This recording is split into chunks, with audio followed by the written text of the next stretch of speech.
सूरत traffic police की ओर से शुरू किया गया अभियान। शहर के विभिन्न इलाकों में ट्रैफिक पॉइंट पर ट्रैफिक पुलिस की ओर से लोगों की सुरक्षा के लिए अभियान चलाया गया है।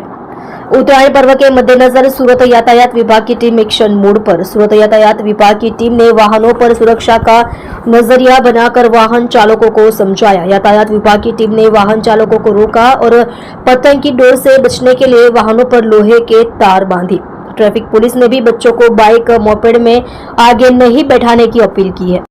सूरत शहर पुलिस कमिश्नर श्री अनुपमसिंह गेहलोत साहेब खास सूचना करेली कि आगामी दिवसों में उत्तरायणનો તહેવાર આવી રહ્યો છે અને ઘણી વખત બાઇક ચાલકોને દોરીથી નુકસાન થાય છે અથવા તો ઇન્જરી થાય છે, ગળા કપાવવાની પણ ઘટના બને છે।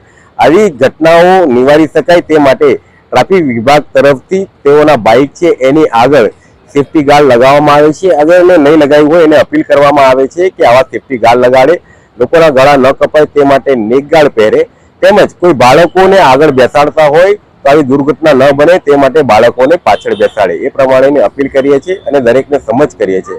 આ પ્રમાણેની કાર્યવાહી અમે છેક ઉત્તરાયણ સુધી આ પ્રમાણે મોહિમ અલગ અલગ પોઈન્ટ પર ચલાવી રહ્યા છે। હાલ વાય જંકશન ખાતે તેમજ ગાંધીકુટર ખાતે આ પ્રમાણેનું કાર્યવાહી ચાલુ છે।